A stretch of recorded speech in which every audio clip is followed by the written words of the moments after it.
So I just want you to know I'm starting off here with the best of intentions. Only planning to make a couple of quick remarks on this year's Best Picture winner, the creature from Bitch Slap Mountain.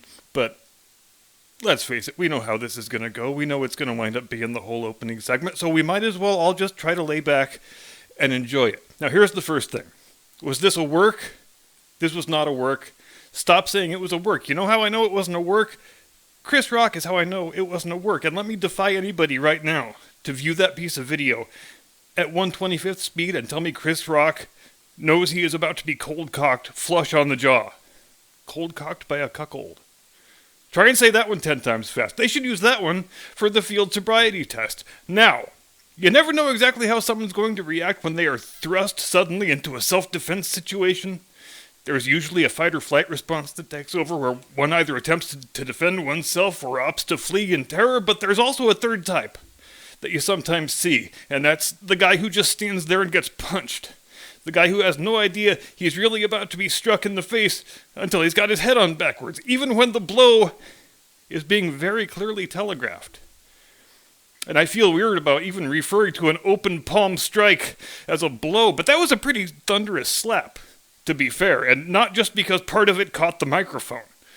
I would almost be willing to elevate that slap to the level of an honorary punch, but I will not.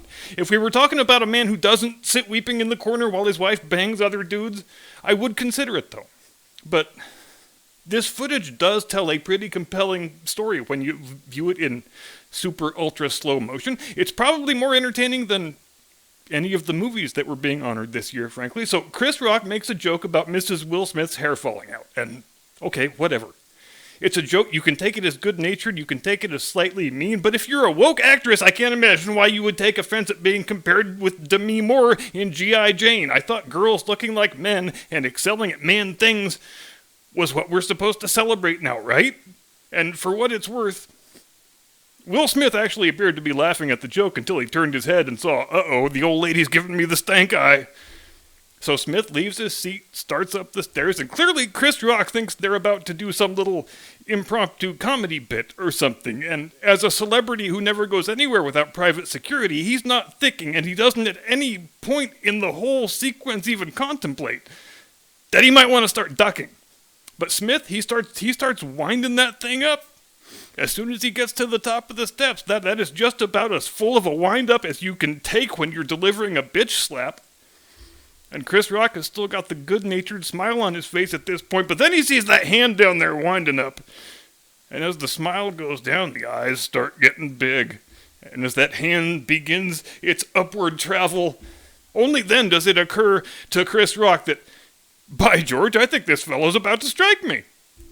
I think it's wrong to view this incident as a famous actor going on stage and decking a famous comedian at a famous award show. As a practical matter, what Will Smith did was to leave the audience and attack a comedian in the middle of a stand-up routine. The moral matter of whether Chris Rock deserved it or not, that is immaterial. Audience members breaching the stage and attacking performers is a very, very, very bad thing. Should never be encouraged or celebrated in any context whatsoever.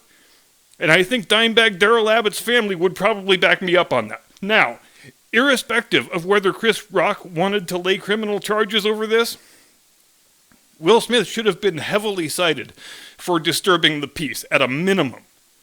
We're grown men, son. We don't go around slapping motherfuckers at this level, so shake yourself. And hey, maybe you would be less volatile, less prone to sudden outbursts of violence if you told your wife it makes you unhappy when she bangs other dudes.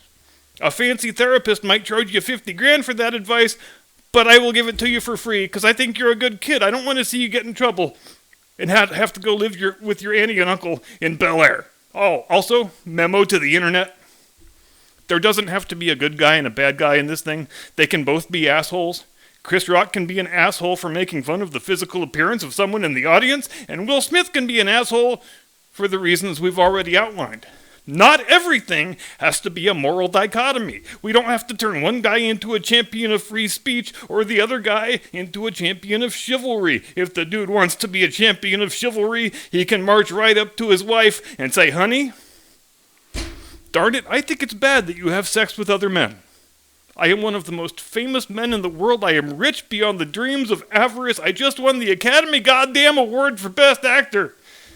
And I am so miserably unhappy, I just slapped Chris Rock's little bitch ass straight into next week. Why am I so miserable and unhappy? Because when your wife runs around banging other dudes, that's how it makes a man feel. No matter how much we try to act all progressive and open-minded about it, open marriage is not marriage. Open marriage is a prelude to divorce. How many couples have you ever met, honey? Married 50, 60 years, and you ask them what the key is to staying together so long, and they say, well, I think when we started having sex with other random partners, that really helped our relationship.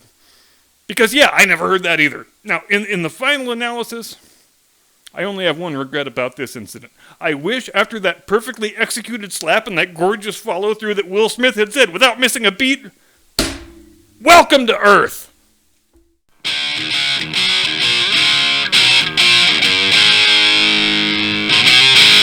From atop the battlements of Castle Curmudgeon, where I'd pay $30 to see Will Smith slap a nun on an airplane. Good evening, Mr. and Mrs. America, and all ships at sea. Welcome to the program. I am your eponymous host and humble servant. And do you remember back during a much simpler, quainter time when Joe Biden would take a trip to Europe and all we had to worry about was him pooping and farting on world leaders? And shit, I guess since we're going down memory lane, do you remember back when they told us Donald Trump was a dangerous, unhinged lunatic who might blunder us into World War III with his big mouth and his lack of foreign policy experience? Remember when they told us how imperative it was that the adults in the room, their term, not mine, be returned to power? Because I'm pretty freaking sure, and feel free to check my math on this, that President Donald Trump never randomly blurted out a demand for regime change in Russia just because people were clapping and he liked it and he wanted them to clap louder. Now. But that's exactly what this was. Joe Biden is such an historically unpopular president, and even before that he ran a fake campaign where he never had to address a crowd of more than 14 automobiles, so he gets over to Poland and suddenly he remembers, yeah, this is what it's like when there's a whole arena full of people clapping for you. It's just like one of those old Obama rallies. You know what? I think I should throw in some little last big rhetorical flourish here, some word or phrase that cements my legacy as a great statesman who wasn't nearly as stupid as he looked. But what is there I can say? There's nothing else written here on the prompter screen, except it says, "Leave stage, no more speaking," in really big capital letter. I wonder what that means. Was that part of the speech and I forgot to say it? Gosh darn, I sure do hate these newfangled inventions. But these Polacks here, they seem so happy, and there's got to be some kind of cherry I can put on top of this sundae, but I'm running out of time here. I'm running the risk of having people think I'm not leaving the podium because I don't know which direction I'm supposed to walk. So, oh, the hell with it. Let's just demand regime change in Russia. What the hell? Can you imagine actually having to work in this White House? Can you imagine how much terror they have to live in that Grandpa's going to say something that's not on the prompter screen? Can you imagine a working environment where each time your boss says something on the record, you have to spend the next 24 to 48 hours assuring the world governments and the press that he really meant the exact opposite of the thing he very clearly and plainly said? And so, Joe decides to blurt out, "This man cannot remain in power." Then his staffers, who must be on their last reserves of self-respect and Xanax alike, and the fake news media performance artists who ran out of self-respect some while back, so they just doubled up on the Xanax. That's what they do. They all have to huddle up and invent a universe where the thing the president said isn't really the thing the president said, but that was just the latest thing. There were 2 or 3 other things on this trip, like when he casually remarked to the men of the 82nd Airborne that they're going to be going to Ukraine soon, or when he confidently asserted that any use of WMD by the Russians would be met with an in-kind response. His words, not mine, and as pretty much anyone knows who's been allowed to move on to high school, an in-kind response means if they shoot mustard gas at you, you're going to shoot mustard gas back at their ass. But it was late, and Joe was tired, and the applesauce isn't very good in Warsaw, apparently, and some dog-faced pony soldier forgot to pack his Murder, She Wrote DVD. So I say court-martial that rat bastard son of a bitch, but that's just me. But How much confidence do you think it inspires in our allies and partners, the people who are supposed to view us as the leader of the free world, when our president has to have his every extemporaneous public utterance reversed and walked back by his handlers? If you're the other countries in NATO right now, are you overflowing with confidence in the quality of U.S. leadership?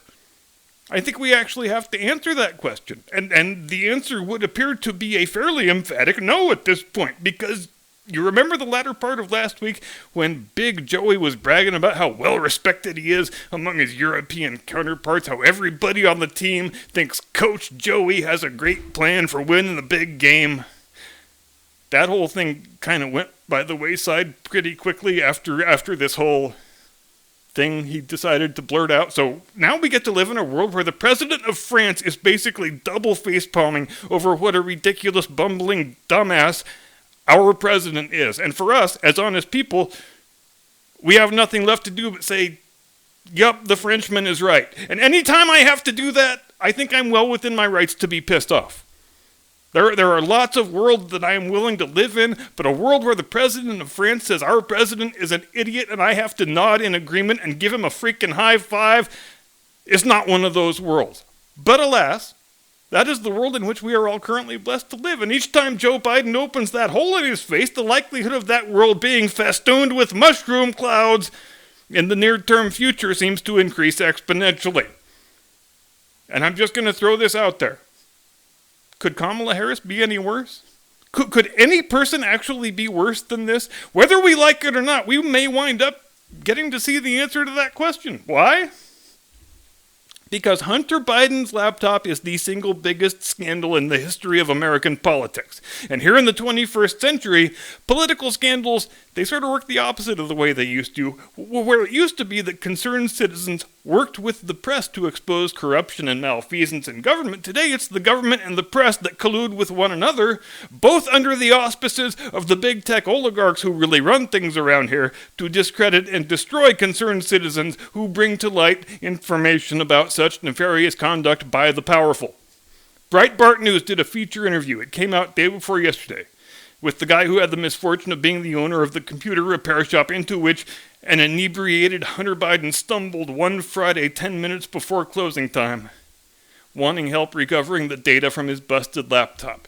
This is an interview that should be required reading for every American, in my opinion, and especially those who are still operating in the naive assumption that if you're a law-abiding citizen who takes evidence of a crime to the FBI and the DOJ, nothing bad will happen to you.